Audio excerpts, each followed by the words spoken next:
afternoon. Welcome to another episode of the Street Peace Coalition here on Chicago Comcast Channel 21 on Hotline. This is a hotline show, meaning you can call in.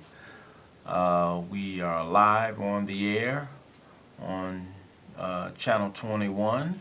We thank all of you who have viewed in or tuned in, previously to watch our show. Today is our last episode of the season, and so we want to thank those of you who tried to catch us on a regular basis. As we will be concluding our opportunity to come across your television screen after today's show. And so my name is Minister Michael Muhammad. I'm co-founder of the Street Peace Coalition. We are a grassroots organization that is dedicated to the prevention of violence. We work in some of Chicago's most crime-infested neighborhoods in the black community, trying to erect a model of violence prevention that we believe is effective and more effective than many of the traditional models. We are a unfunded organization, meaning that we work with volunteers. We contribute to our own cause, and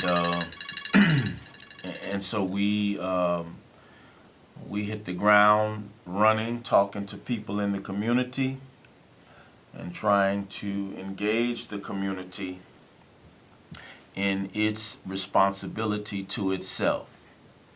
And so on today, we heard about the mayor and the superintendent of police here in Chicago announcing that they're going to get some new equipment, a new truck or van, or however it is properly termed, to help combat violence, a new form or some updated technology. We also saw today that new recruits, newly graduated members of the police academy were received by the mayor and the superintendent, and they had to undergo something that they're calling cultural sensitivity, if you will, at the DuSable Museum of African American or Black History on Chicago's South Side. All of these things, in our opinion, are not necessarily negatives, but they certainly are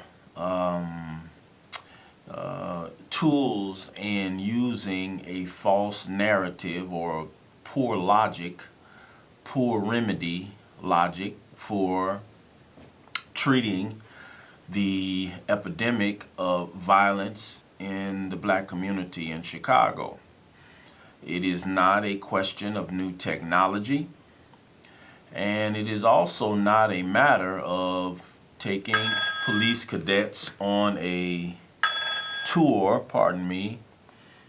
of a museum. It is not a function of sitting them in front of educated elites who really have very limited knowledge about the nature of violence in the black community, because their education, their socioeconomic mobility has either afforded them a life where they have not been immersed in street culture, or they have been so long removed from it, they have no genuine knowledge of what remedies and tactics to employ. And so part of our message as the Street Peace Coalition is to members of the black community that we must take responsibility for the inputs and outcomes in our own community, especially those of us who are adults. We have a responsibility to establish and enforce certain cultural, social norms and standards in our community, and we must be willing to pay whatever costs that requires. We must be willing to make whatever sacrifices that mandates, that we might model a community, real community, where people are free to develop themselves in a manner that is pro-life, in a manner that is productive, that affords us a high quality of life, irregardless of our financial means. It does not take money to create community where people respect one another, where people protect one another, especially women and children and elderly and vulnerable people in society. This is the duty of everybody in the community. And so if we have a community that does not have respect, where people are not protected, where people don't feel safe, then it is our responsibility, those of us in the community, particularly adults, to establish that as the environment in our community. It is so easy for us to abdicate our responsibility in light of the truth that there are significant forces outside of the community that have skillfully engineered many of the conditions within the community. But that too will stop when we understand our collective power, our collective responsibility, and we strive to move in the direction of our collective power, potential, and responsibility. This is something we can do and we must do if we are serious about others respecting us. And so the Street Peace Coalition, that is our endeavor, to engage our own community, to engage the movers and shakers, if you will, at ground level, to talk to the homeowners and the renters that are embedded in community and are feeling encroached upon because I may have a son or a nephew or a daughter who I have allowed to become undisciplined, uncultured, unrefined, that I have not imbued with a sense of dignity and esteem and decorum and protocol and respect. These are our responsibilities as adults. Carla, go ahead. Yes, sir. This is Ray. Yes, Ray. Listen, you know, it's always like when I was growing up. To give respect, you have to give respect. To have pride, you got, in your family. That's But right. these days, that's not prevalent only because there's probably because the father's not in the home. The mother is trying her best, but she's 25, 28 years old, and she's a grandmother 3 or 4 times. Mm-hmm. So we have to stop that, first of all. Let's start anew. Let's start by no marches, go to a park, pick one, anyone. Have the people there, brown, especially the brown, because I'm the son, African American, and talk to each other about how can we stop children having children? How can we stop all this dope selling? Because it's killing a lot of people. How can we stop sending our kids to schools that ain't worth a darn. How can we stop shooting of our own people? How can we stop together? Together. How can we stop all of this? I'll get a few examples, and you give a lot of good examples also. But you know what? Rahm Emanuel isn't even trying anymore, to stop anything. He'll wait till there's 200 people dead, then he'll go on TV and cry. Or a little child is killed. They'll go on TV and cry. Now they have the longer gun, terms for having a gun, which I think is right, but that's not the only answer. That's a good start. But you have all these politicians condemning that. Oh, the people are going to go to jail for longer. Oh, we have. What? They don't have. Don't carry a gun. See, people have choices, and hopefully you on TV and steer these people straight so that they don't get in trouble. And I just want to say thank you for letting me talk so long. And we have to stick together because you know what? It's not funny anymore. It's about our future. And I don't want a future like we got now. I want a good future. People walk the street. The people, like 63rd Street years ago. Every kind of person in the world down 63rd. They had anything you wanted on 63rd. Nobody said nothing. Black, white, Hispanic. You don't have that anymore. You can't go on the street and not get looked at, shoved. That's what I want to say, and thank you again. Thank you, Ray, for being a consistent viewer and caller. Few quick responses to what you said, Ray. I challenge the notion. Well, under the current reality, certainly the police need to be armed. But what we need to come to terms with as a nation of people is what makes us all so violent. Why are we more in love with guns than any other people on the planet? Why do we have more guns in America than we have people? And you cannot find that paradigm in any other country on the planet. There's something about us as the United States of America that we are grossly violent. We are grossly attached to arms and munition and the tools of death.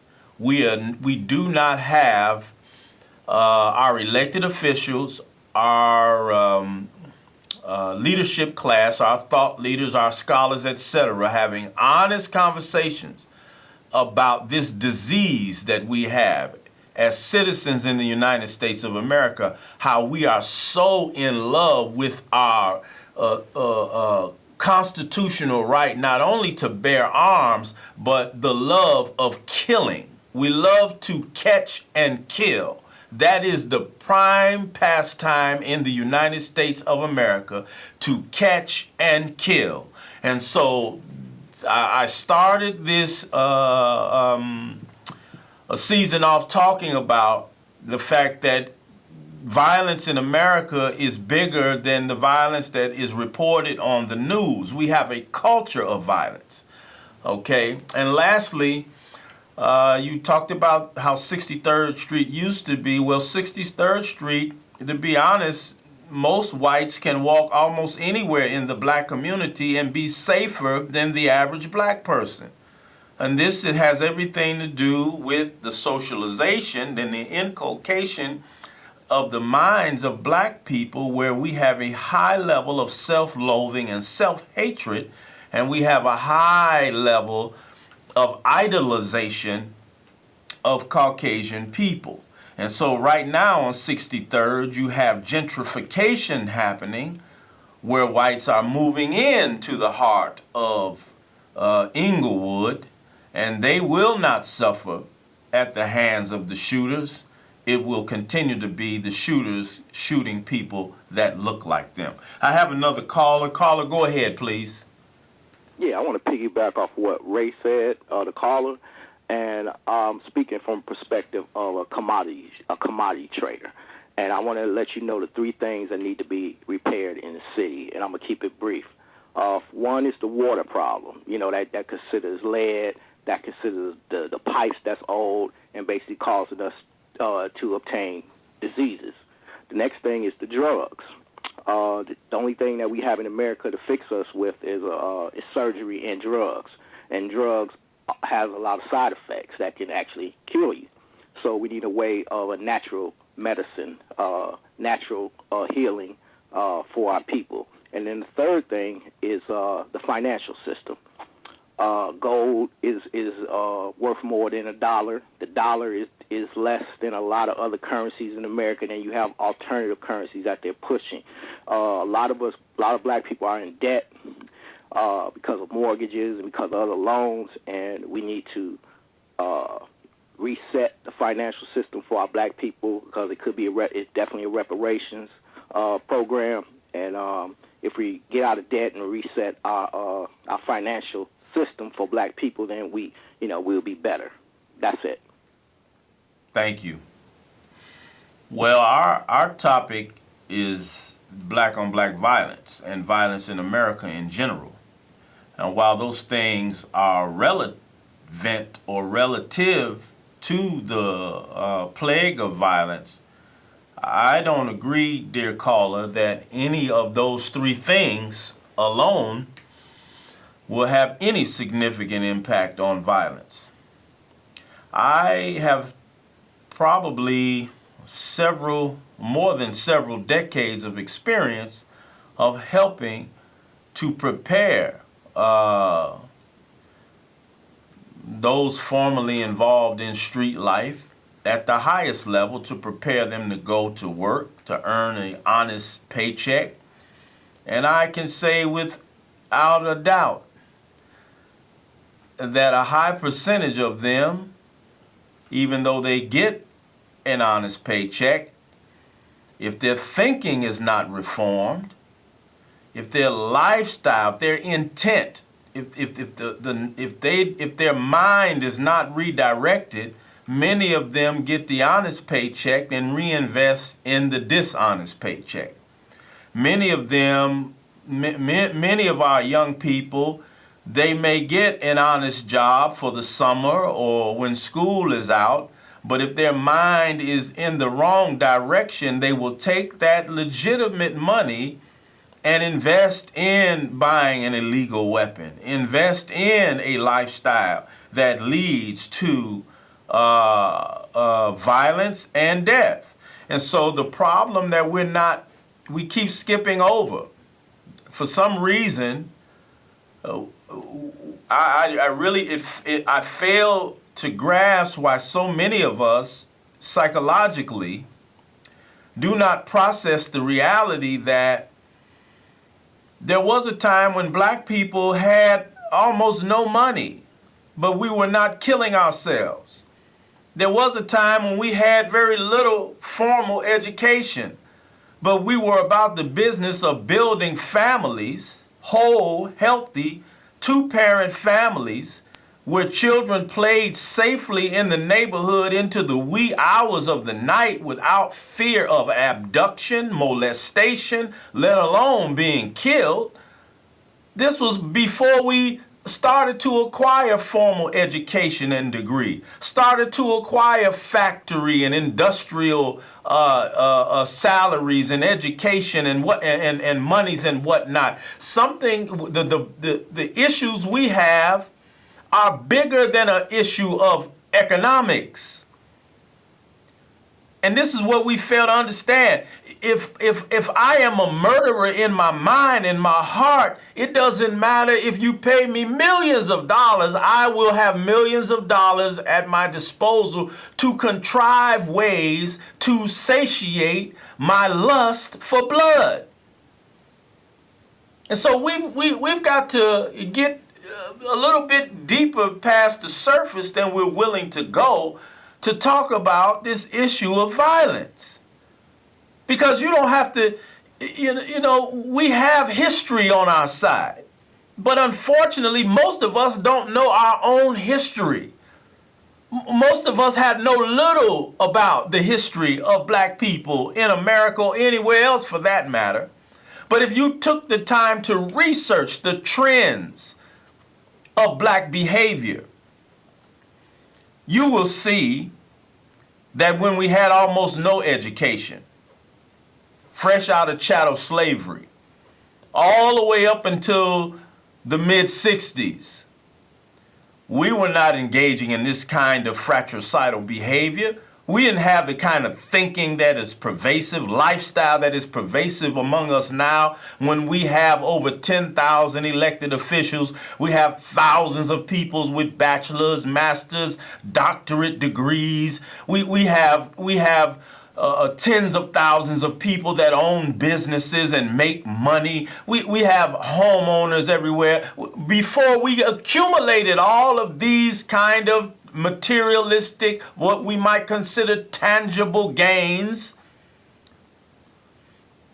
we were a much more peaceful community in the way we treated one another as young and old. But since we have acquired those things, we have become less peaceful.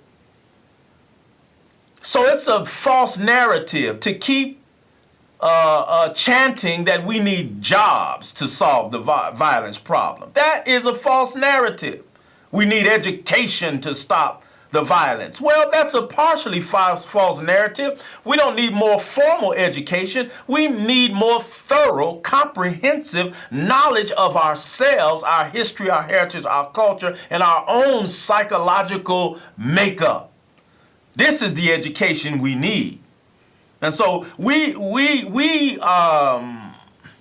really got to elevate our consciousness if we're really going to come up with real solutions. Because the narrative we're spinning and telling, it's really a false narrative on how to solve the problem of violence, particularly in the black community. Violence in America, we've got a false narrative about that as well. But as the Street Peace Coalition, our first charge is to the black community. And so we're trying to elevate the consciousness of our people to understand that nobody owes you a job. You owe yourself a job. Whether that means to go out and look for it and find it, prepare yourself for it, go out and find it on your own and then do what it takes to keep it, or whether that means creating your own job, you owe that to yourself. Nobody owes that to you. And if you don't have it, it still does not give you license to commit murder. It does not give you license to terrorize people who want to just live and enjoy life. You don't have that right because you have no money in your pocket. You have the means and ability, if you're an able-bodied person, to go out and create money without having to harm, lie, cheat, or rob anybody. This is what we're saying. And I dare anyone to disprove that truth. We've got to get to the real story. We've got to get to real solutions. And we can't always be politically correct in doing it because the politically correct narrative is frequently used to exploit our ignorance. And so we thank you all for tuning in to this season of the Street Peace Coalition. This is Minister Michael Muhammad signing off, and God willing, we will see you soon. Thank you.